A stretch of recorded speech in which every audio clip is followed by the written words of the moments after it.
বন্ধুরা, আজকের যে বিষয়টা নিয়ে আমরা কথা বলতে যাচ্ছি সেটা হলো দাঁত। আপনারা জানেন দাঁত আমাদের কত গুরুত্বপূর্ণ একটা অঙ্গ।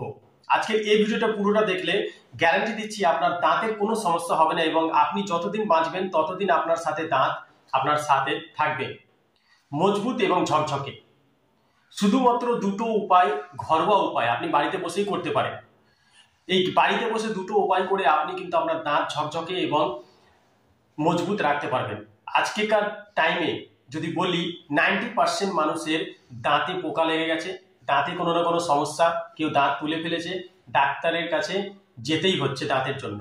কিন্তু এই দুটো জিনিস শুধু করবেন, আপনি বাড়িতে বসেই আপনার দাঁত পুরোপুরি ঝকঝকে এখন মজবুত রাখতে পারবেন। একটা এক্সাম্পল দিয়ে বোঝায়। আমাদের পূর্বপুরুষ, আপনার ঠাকমা, আপনার দাদু, এদের দেখবেন দাঁতের কোনো সমস্যা ছিল না। আজ কারো 80 বছর বয়স মরেছে, কেউ 90 বছর, কেউ 100 বছরেরও পেরিয়ে গেছে, কিন্তু দাঁতের কোনোদিন সমস্যা হয়নি। আপনি তো জানেন আগেকার যুগে ডাক্তারও অতটা থাকতো না। এখন তো ভ্যারাইটিস রোগের ভ্যারাইটিস ডাক্তার, কিন্তু আগে এত ডাক্তার থাকতো না। তাহলে আমার ঠাকমা বলুন, আমার দিদা বলুন, আমার দাদু বলুন, তাদের দাঁতগুলো এত শক্ত, মজবুত আর ঝকঝকে কি করেছিল? তো বলি, দেখুন আগেকার আমাদের ঠাকমা দিদারা কি করতো, আগেকার এই টুথপেস্ট বা এই যে কোলগেট বলুন বা ডাবার বলুন বা কোনো মাজন বলুন, টুথপেস্ট, এই টুথপেস্ট কিন্তু ব্যবহার করতো না। তাহলে কি ব্যবহার করতো আমাদের ঠাকুমারা বা আমাদের পূর্বপুরুষরা? ব্যবহার করতো একটাই জিনিস, দাঁতন। নিম দাঁতন হতে পারে বা কোনো অন্য গাছের দাঁতন হতে পারে, কিন্তু দাঁতন ব্যবহার করতো। সব থেকে বেস্ট হচ্ছে নিম দাঁতন। তো কিছু উপায় আপনি যদি করেন না, তাহলে আপনার দাঁতও আপনার দিদা, ঠাকমা বা দাদুর মতনই ঝকঝকে এবং মজবুত থাকবে। আমার এখনো মনে আছে, আমার যে ঠাকমা ছিল সে প্রায় 96 ইয়ার্সে মানে চলে গেছেন, কিন্তু 96 ইয়ার পর্যন্তই দাঁত একদম মজবুত। আপনি তো এটাও জানেন আগেকার মানুষের কোনো রোগ জ্বালাও হতো না এত, কিন্তু এখন রোগ জ্বালা কেন? কেমিক্যালের জন্য, সমস্ত জিনিসের কেমিক্যাল, ঠিক আছে, তার জন্য। তো ওই বিষয়টা আমি পরে বলবো, কিন্তু আজকে যে বিষয়টা দাঁত নিয়ে বলছি, সেই দাঁতের বিষয়টা আপনি দুটো আজকেকার টাইমেও আপনি আপনার দাঁত বাঁচাতে পারবেন। কে চায় না যে আমি আমার দাঁত বাঁচাই? আর কে চায় যে আমি বারবার ডাক্তারের এখানে যাই আর আমার দাঁত তুলি, আমার দাঁতে পোকা লাগায়? কেউ চায় না।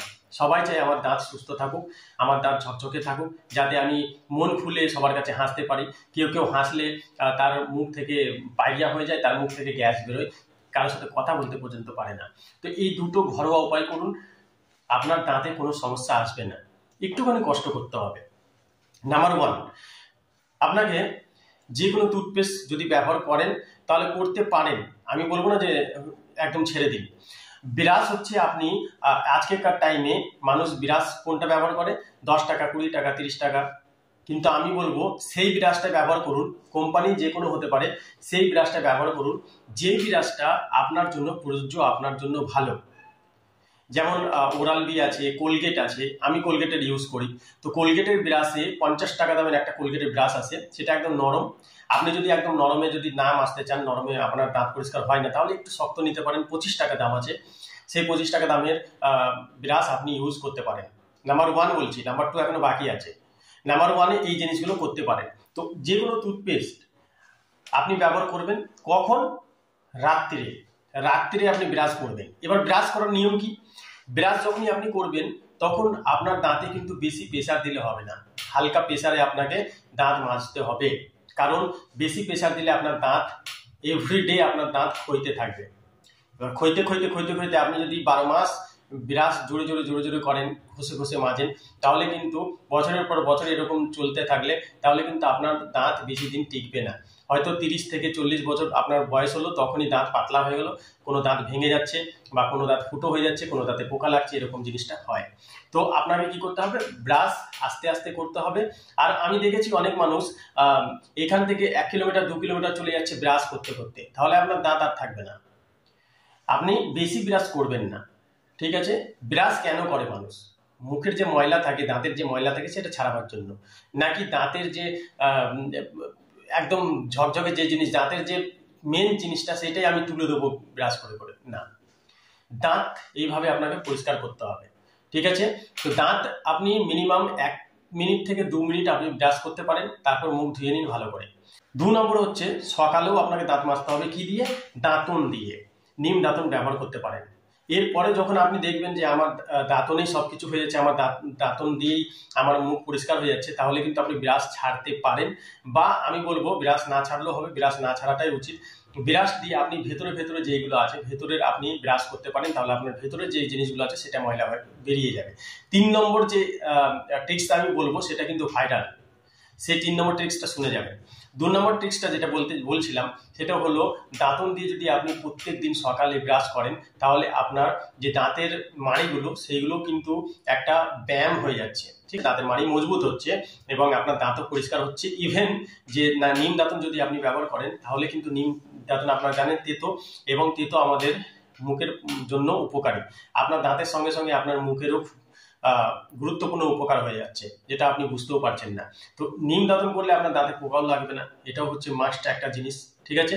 এই দুটো জিনিস ব্যবহার করে আপনি কিন্তু আপনার দাঁত ঠিক রাখতে পারেন। 3 নম্বর ট্রিক্স হলো, আমাদের যে ঠাকমা বা আমাদের দাদু যারা ছিল তারা কি করতো, খাবার পর দুপুরে খান, সকালে খান, রাত্রে খান, আমি জানি না আপনি কতবার খান, যতবারই খান, খাবার পর কিন্তু আমার ঠাকমা হোক দাদু হোক আমি দেখেছি কি করতো, কুলুকুচু করতো, জল দিয়ে কুলুকুচু করে অনেকে গিলে খেয়ে নিত, যেটা খাবারই, কোনো অসুবিধা নেই, নিজের কাছে সবারই ভালো। তো কুলুকুচু করে গিলে নিত, না হলে অনেকে আছে কুলুকুচু করে ফেলে দেয়। তো আপনি যে কোনো একটা ডিসাইড করতে পারেন, ফেলে দেবেন বা খেয়ে নেবেন। তো কুলুকুচু করে যখনই যেটা খান, খাবার পর কুলুকুচু করে আপনাকে ফেলে দিতে হবে।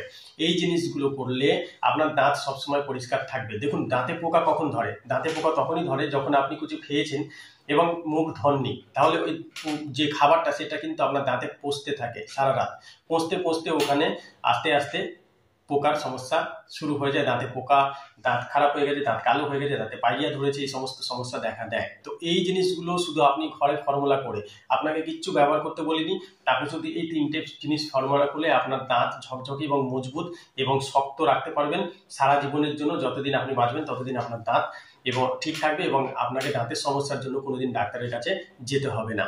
দাঁত জানেন আপনি আমাদের সঙ্গে কত গুরুত্বপূর্ণ। যদি দাঁত আমাদের চলে যায় তাহলে কিন্তু আমরা কোনো কিছু চিবোতে পারবো না খাবার, আর কোনো কিছু চিবোতে না পারলে আমাদের পেটে সেরকমই যাবে, আর পেটে যদি না চিবিয়ে যায় তাহলে পেটে হজম হবে না।